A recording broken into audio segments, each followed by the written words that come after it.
arshuhu ala al-ma, wa kana arshuhu ala al-ma. C'est-à-dire quoi? Allah subhanahu wa ta'ala a créé le destin des créatures 50 000 ans avant la création des cieux et de la terre, et son trône était sur l'eau.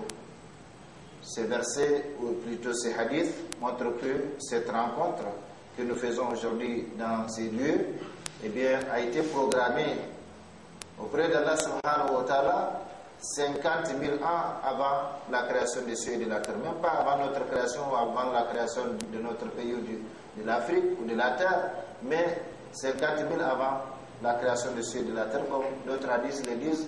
Allah subhanahu wa ta'ala a dit Kuntu kanzan makhfiyan fa'aradtu an u'raf fa khalaqtu al-khalqa liya'rifuni.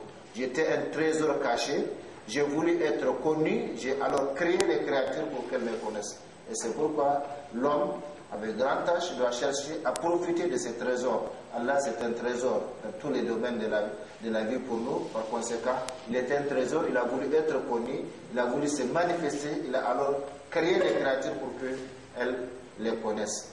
Donc, cette rencontre a été programmée par Allah subhanahu wa ta'ala de sorte qu'il ne peut pas avoir d'autres présents que nous, et il ne peut pas avoir des absents parmi nous non plus. Ça c'est le destin, la programmation de Allah subhanahu wa ta'ala, et ça fait partie des 6 piliers fondamentaux de la foi. والإيمان بالقدر خيره وشره أو كما قال صلى الله عليه وسلم. Le verset coranique montre clairement qu'Allah subhanahu wa ta'ala n'a pas créé l'homme en vain et ne l'a pas laissé à l'abandon. Au contraire, il l'a créé pour un objectif bien déterminé, qui est son adoration. Et il lui a fixé un terme au bout duquel il retournera vers son Seigneur pour une vie éternelle dans le bien ou dans le mal, conformément à ce qu'il a œuvré. Donc, c'est ça. Afahasibtum annama khalaqnakum abatha, pensez-vous que nous vous avons créé sans but, sans objectif? Wa ta'ala Allahu ghani wa annakum ilayna la turja'un, et que vous ne serez pas ramenés vers nous. Donc, Allah subhanahu wa ta'ala nous fait savoir que non, il y a un but pour lequel nous sommes créés, et il y a une mission également pour laquelle nous sommes créés. Au bout de cette mission, eh bien, nous allons retourner auprès de notre Seigneur et rendre compte donc de notre mission. La programmation divine a voulu que nous soyons créés, placés sur ce bout de terre qu'on appelle le Niger. Ça ne dépend de personne d'entre nous. Personne n'a fait une demande pour être ici, pour être noir, pour être blanc, pour être jaune, pour être de telle nationalité ou de telle taille. Comme nous l'avons toujours enseigné, ce sont des dispositions naturelles dans lesquelles l'homme n'a aucune part de responsabilité. Par conséquent, ça ne doit pas être des critères de valorisation, de différence, de ségrégation entre les individus. Au contraire, ce sont donc des dispositions naturelles d'Allah subhanahu wa ta'ala. Ce qui se dit à propos de l'homme, c'est dit aussi à propos de toutes les créatures, dont les anges, les djinns, les cieux, la terre, le soleil, la lune, les animaux dans leur diversité et espèces, les végétaux dans leur diversité et espèces, l'eau, l'air, le feu, la vie, la mort, etc. Bref, de l'infiniment grand à l'infiniment petit, tout est créé pour un objectif bien déterminé et un terme bien fixé. Ce n'est pas le terme, ce n'est pas le lieu ici de le démontrer, mais il n'y a rien qui existe dans l'univers du plus petit au plus grand qui n'est pas donc un objectif. Et c'est la raison pour laquelle l'homme doit avoir des objectifs de la vie. Je dirais des objectifs à chaque instant de sa vie, sinon il va errer, eh bien, sans savoir ce qu'il fait réellement, et par conséquent le résultat sera à l'image de ce qu'il s'est projeté. وما خلقنا السماوات والأرض وما بينهما لاعبين ما خلقناهما إلا بالحق ولكن أكثرهم لا يعلمون. وقال تعالى وما خلقنا السماء والأرض وما بينهما لاعبين لو أردنا أن نتخذ لهوا لاتخذناه من لدنا إن كنا فاعلين. Ce n'est pas par divertissement que nous avons créé les cieux et la terre et ce qui est entre eux. Nous ne les avons créés qu'à toute sévérité, mais la plupart d'entre eux ne savent pas. Et dans l'autre passage, ce n'est pas par jeu que nous avons créé les cieux et la terre et ce qui est entre eux. Si nous avions voulu prendre une distraction, nous l'aurions prise de nous-mêmes si vraiment nous avons voulu le faire. Donc, il n'y a rien de gratuit, il n'y a rien de futile. Surtout quand on sait que ça c'est le produit du Créateur. Et c'est pourquoi l'homme, comme le prophète sallallahu alayhi wa sallam a dit, ne doit jamais se sous-estimer, contrairement à ce qu'on nous inculque chaque fois dans la tête de l'esprit. Donc, et qu'on se lègue, qu'on se transmet de père en fils, de génération en génération. Vous êtes pauvre, votre pays est pauvre, votre continent est pauvre. Non. L'homme doit s'estimer. Comme le prophète sallallahu alayhi wa sallam a dit, que nul d'entre vous ne se sous-estime. Parce qu'en réalité, il ne connaît pas sa place auprès de Allah subhanahu wa ta'ala. C'est Dieu qui a décidé.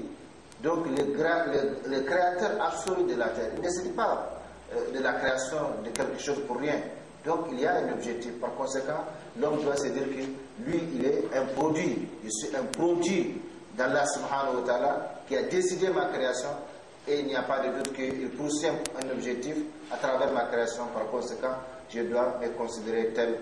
Et non comme les gens me considèrent, comme les gens me jugent. Et malheureusement, aujourd'hui, comme je l'ai dit, c'est ça qui influe sur notre comportement, sur notre orientation, sur notre vision. Même de cette vie, c'est toujours, on voit avec les yeux des autres, on entend avec les oreilles des autres, on réfléchit avec la tête des autres, le cerveau des autres, alors que Allah subhanahu wa ta'ala nous a créés indépendants vis-à-vis de tous. À propos de l'homme et de l'objectif de sa création, Allah subhanahu wa ta'ala nous dit « Je n'ai créé les djinns et les hommes que pour qu'ils m'adorent ». Ça, c'est la principale mission de l'homme, c'est l'adoration d'Allah subhanahu wa ta'ala. Et cette adoration ne se limite pas seulement aux actes culturels mécaniques que nous observons donc dans notre vie, la prière, le jeûne, le hajj, la umrah, la zakat. Non, l'adoration est plus générale, comme les savants l'ont défini. Ismun jami'un likulli ma yuhibbuhu Allah wa yarda min al-aqwal wa al-af'al al-zahira wa al-batina. C'est un nom général qui englobe tout ce que Allah aime et agrée parmi les paroles, les actes et les comportements apparents et cachés. Donc c'est ça l'adoration. Toute la vie de l'homme doit être une adoration. Qul inna salati wa nusuki wa mahyaya wa mamati lillahi rabbil alamin. Dit, ma prière, mes actes de dévotion, ma vie et ma mort, tout cela appartient à Allah, Seigneur de l'univers. Donc si la vie et la mort appartiennent à Allah subhanahu wa ta'ala, qu'est-ce qui reste pour l'être humain? Il ne lui reste rien. Donc toute la vie doit être adoration. Mais il y a adoration et adoration. Comme je l'ai dit, adoration, le prophète sallallahu alayhi wa sallam nous a donné un transformateur qui permet donc de transformer même les actes profanes, le fait de manger, de boire, de dormir, de les transformer en adoration. Innamal a'malu binniyat. Innamal a'malu binniyat. Donc c'est l'intention qui motive et qui valide donc les actions que nous accomplissons. Même le fait de manger peut être une adoration. Même le fait de boire peut être une adoration, selon bien sûr notre intention. Quant au hadith du prophète sallallahu alayhi wa sallam, il montre qu'Allah subhanahu wa ta'ala a planifié toutes choses qu'il a créées 50 000 ans avant la création des cieux et de la terre. Cela sous-entend que tout ce qui existe dans notre univers et dans le monde macrocosmique ou microcosmique a été voulu, décidé, planifié et créé pour un objectif défini. Donc c'est ça, Allah subhanahu wa ta'ala, il n'y a rien qui ne dépend d'Allah subhanahu wa ta'ala. Et tout vient de lui. Et c'est pourquoi il y a deux en islam, surtout dans le domaine de l'aqidah, la croyance, le dogme, eh bien on enseigne qu'il y a deux volontés divines. Al-iradatul kawniya wal-iradatul shar'iyya. Al-iradatul kawniya, c'est la volonté universelle d'Allah subhanahu wa ta'ala. De sorte que rien ne se passe dans l'univers, plus petit ou plus grand, qui ne soit voulu par Allah subhanahu wa ta'ala.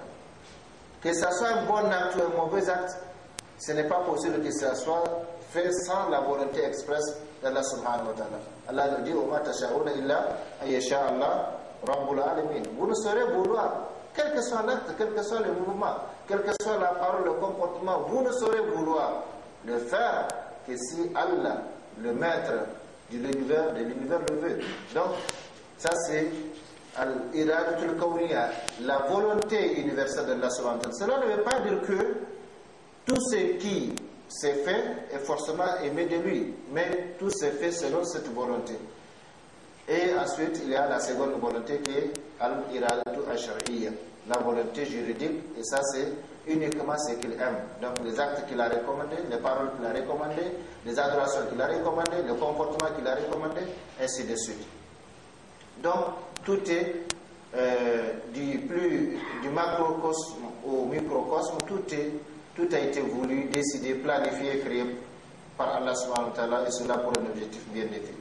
Nous comprenons donc que cet univers organisé selon un système très judicieux et très précis, et cet homme modélé selon la plus belle forme qui soit, sont créés pour un objectif et un but bien déterminé. Allah subhanahu wa ta'ala nous fait savoir que l'être humain a la plus belle forme qui soit parmi ses créatures. Mais en même temps, il nous fait savoir que à cause des comportements, des actes de l'homme, eh bien, ces derniers peuvent être ravalés au plus bas niveau qui soit. Il a bien sûr l'exception. Donc, ainsi, la programmation n'est pas une chose nouvelle ou innovée en islam. Au contraire, c'est en islam qu'on trouve la planification de toutes choses, car Allah subhanahu wa ta'ala, qui est le créateur absolu de cet univers, nous a donné l'exemple, malgré son pouvoir et sa puissance, de créer les événements et les choses par simple parole. Mais pour nous enseigner, nous, ses serviteurs, la programmation et la planification, il nous a informés à travers le noble Coran